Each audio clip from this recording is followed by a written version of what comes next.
So, hello po to everyone, mga kasisi, mga kalodi. Ah, I'm preparing some foods here at nagsangag po ako ng kanin. At iniuwi ko po yung ulam na galing sa trabaho, bigay ng boss. Adobo yata to. Mamaya dadagdagan natin ng sabaw.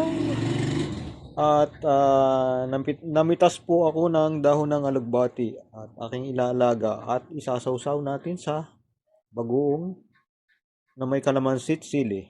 Ah, Usually po nasanay tayo sa kangkong pero ngayon lang po ako makakapaglaga ng alugbati at makakapagsawsaw.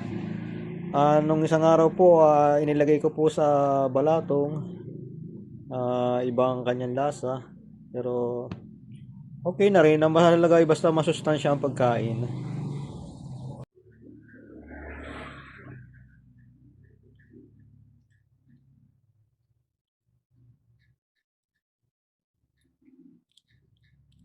So medyo matamis po ang ulam at parang hindi adobo ang luto. Sige, basta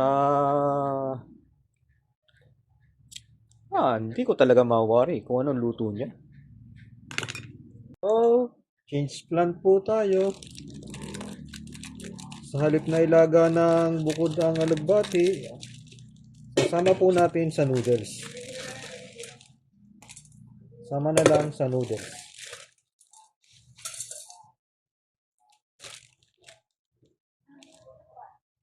Ano kaya magiging lasa nito?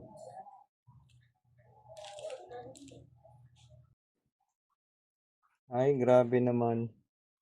Ang haba na ng na-vlog ko.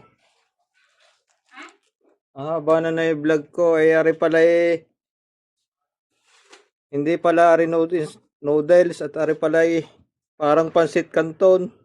Ngik.